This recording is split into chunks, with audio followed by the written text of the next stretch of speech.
अब हम आते हैं इनके डिफेक्ट्स की तरफ। फर्स्ट जो डिफेक्ट्स है वो है atomic model is applicable only on uni-electronic system. uni-electronic system मतलब ये है कि बोहर का एटॉमिक मॉडल जो है ये सिर्फ उस एटम के लिए एप्लीकेबल है या उन एटम्स पर एप्लीकेबल है, एलिमेंट्स पर एप्लीकेबल है जिनके एटम के अंदर एक ही इलेक्ट्रॉन यानी which have only one electron। ठीक है, मतलब ये हुआ कि वो atom those atoms of an element which have more than one electron, the Bohr model cannot predict its arrangement and other properties of atom like energy, radius, difference of energy, frequency and wave number etc। अच्छा, जैसा कि हमारे पास है helium atomic number 2। ठीक है, मतलब ये hydrogen के बाद हीलियम है, हीलियम के बाद लिथियम एटॉमिक नंबर 3। अच्छा, लिथियम के बाद beryllium atomic number 4 and so on. मतलब वो एटम जिनके अंदर एक से ज्यादा इलेक्ट्रॉन्स पाए जाते हैं वो हर एटॉमिक मॉडल उन पर एप्लीकेबल नहीं है। मतलब ये है कि बोहर का जो मॉडल है इनकी प्रॉपर्टीज को डिस्क्राइब नहीं कर सकता है। अच्छा, अगर हम इनसे इससे एक इलेक्ट्रॉन निकालें, एक इलेक्ट्रॉन, इससे 2 इलेक्ट्रॉन, इससे 3 इलेक्ट्रॉन निकालें, मतलब इस यहाँ से हमने रिमूव किया है, तो पीछे हमारे पास बचेगा हीलियम प्लस 1, लिथियम प्लस 2 और बेरिलियम प्लस 3। अब इनके अंदर एक इलेक्ट्रॉन है, मतलब ये भी यूनि इलेक्ट्रॉनिक सिस्टम बनेंगे। तो अब इन पर बोहर का मॉडल एप्लीकेबल है। ये उसका डिफेक्ट्स है। मतलब ये है कि पहला डिफेक्ट उसके अंदर ये है कि ये यूनि इलेक्ट्रॉनिक सिस्टम पर एप्लीकेबल है और इससे ज्यादा मतलब वो एटम जिनके अंदर इनसे ज्यादा यानी एक से ज्यादा इलेक्ट्रॉन्स मौजूद होते हैं। बोहर थ्योरी का दूसरा जो डिफेक्ट है वो है it can not explain the multiplicity of spectral lines, जिन्हें हम फाइन स्ट्रक्चर कहते हैं, observed under the high resolving power spectrometer. उसका दूसरा मसला यह था कि जब हम स्पेक्ट्रल लाइंस को जैसा कि लाइमन है, बाल्मर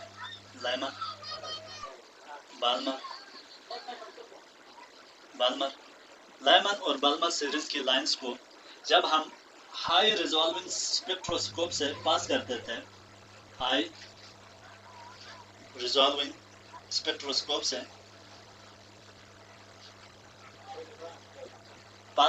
थे,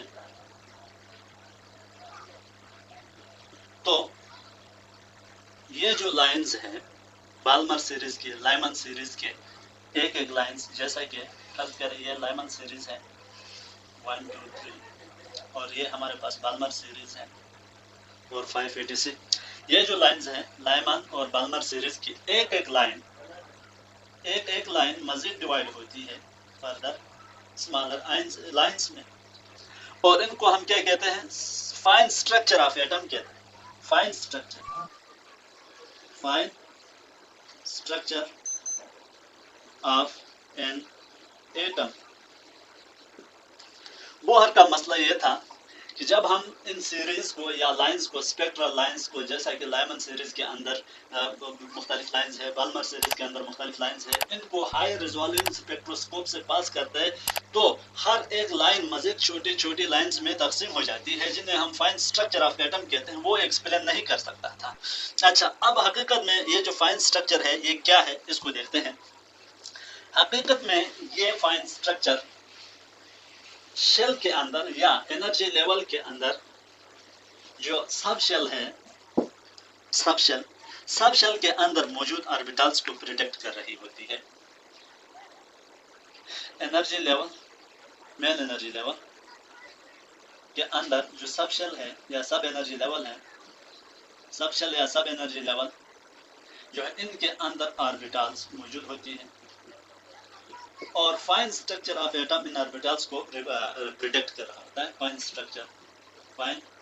स्ट्रक्चर इन ऑर्बिटल्स को प्रिडिक्ट कर रहा होता है। अब हम देखते हैं, जैसा कि हमारे पास है लाइमन सीरीज की, बाल्मर सीरीज की, जो विजिबल में हमारे पास होता है, बाल्मर सीरीज की जो पहली लाइन है, बाल्मर सीरीज की फर्स्ट लाइन तो देखते हैं। फर्स्ट लाइन, अच्छा हमें मालूम है फर्स्ट लाइन बाल्मर सीरीज कब हासिल होती थी? जब n1 का वैल्यू हमारे पास 2 हो और n2 ग्रेटर देन 2, ये सीरीज की बात हो रही है। जबकि जो फर्स्ट लाइन है यह उस वक्त हासिल होती थी जब n1 हमारे पास क्या हो 2, जबकि n2 हमारे पास हो 3।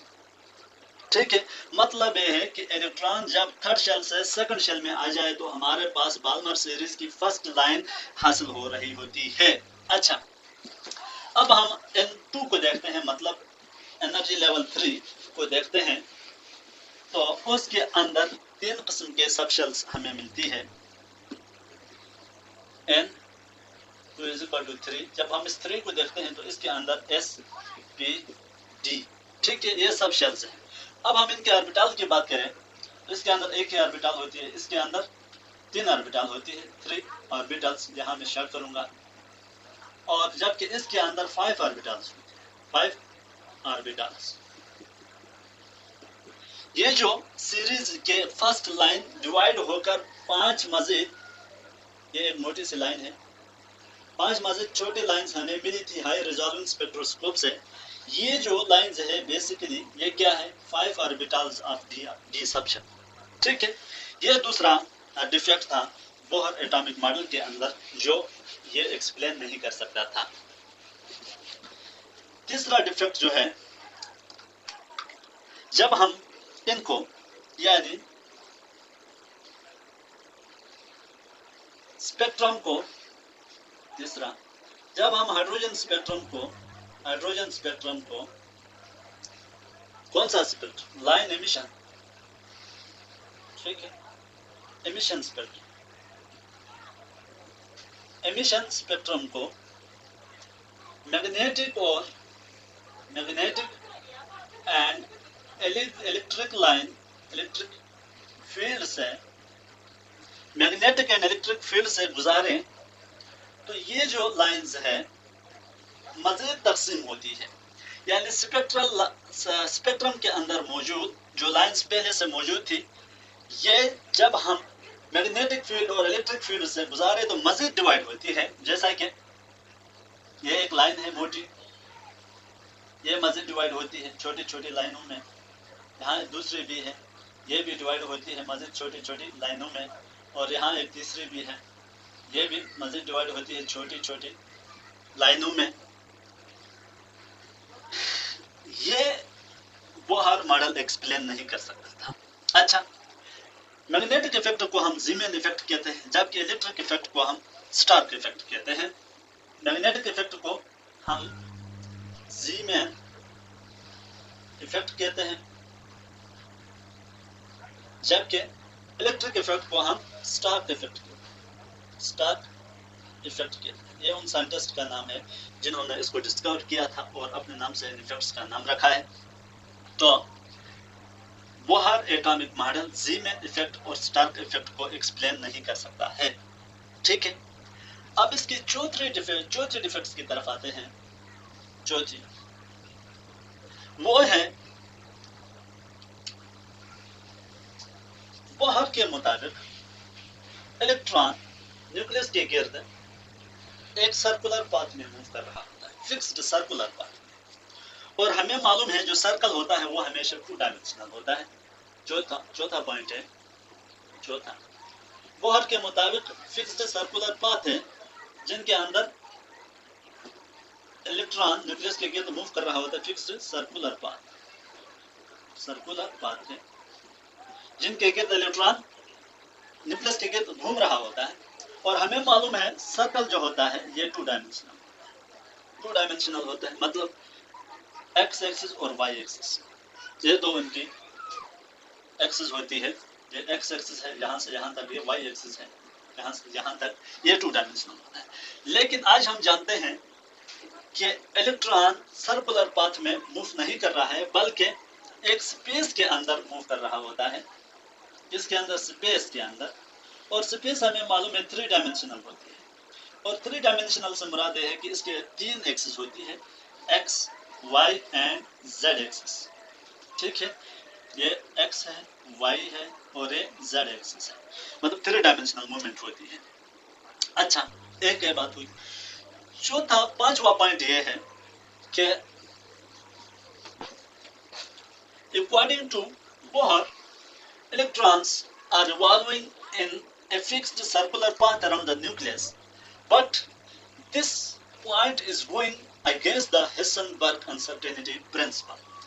अच्छा, Heisenberg uncertainty principle के मुताबिक electron at the same time, मतलब इसकी लोकेशन को प्रेडिक्ट नहीं कर सकते हम। ठीक है, अगर लोकेशन को प्रेडिक्ट करना चाहें तो ये वेव्स की फॉर्म में चला जाता है, और जब हम इनकी वेव्स की फॉर्म को स्टडी करना चाहें तो ये पार्टिकल की फॉर्म में चला जाता है। मतलब डुअल नेचर है इलेक्ट्रॉन का हेसनबर्ग अनसर्टेनिटी प्रिंसिपल में। हेसनबर्ग अनसर्टेनिटी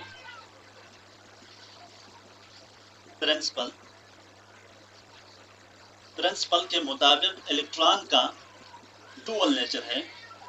डुअल नेचर से मुराद है कि ये बाज़ औक़ात वेव लाइक होता है, वेव लाइक प्रॉपर्टीज रखता है, और बाज़ औक़ात पार्टिकल लाइक प्रॉपर्टीज रखता है, पार्टिकल लाइक प्रॉपर्टीज, जिसकी वजह से हम इलेक्ट्रॉन की पोजीशन को या लोकेशन को, पोजीशन और लोकेशन को प्रेडिक्ट नहीं कर सकते हैं। जबकि बोहर के मुताबिक सर्कुलर, फिक्स्ड सर्कुलर पाथ है, इसके मुताबिक हम ये कह सकते हैं कि एक मखसूस सर्कल के अंदर इलेक्ट्रॉन मौजूद होता है इस पाथ के अंदर। लेकिन ये कह रहा है हेसनबर्ग अनसर्टेनिटी प्रिंसिपल, कह रहा है भाई जब आप इलेक्ट्रॉन इधर मौजूद होगा तो उस वक्त उसकी जो पोजीशन है वो एक जैसी नहीं, क्योंकि स्पेस के अंदर वो उसकी फॉर्म में मूवमेंट कर रहा होता है। इसलिए हम ना उसकी पोजीशन को फाइंड कर सकते हैं, ना मोमेंटम को फाइंड कर सकते हैं, जो कि बोहर के मुताबिक ये एक्सप्लेन नहीं हो सकता था। मतलब ये कि Bohr atomic model against the Heisenberg uncertainty principle है। ये थे कुछ डिफेक्ट्स बोहर एटॉमिक मॉडल के अंदर, यहाँ कंप्लीट होती है। उम्मीद है आप लोगों को समझ आई होगी, और रिक्वेस्ट है अगर कुछ समझ आई है तो हमारे चैनल शेयर करंट एकेडमी को लाजमी सब्सक्राइब करें और दूसरे दोस्तों के साथ भी शेयर करें। थैंक्स।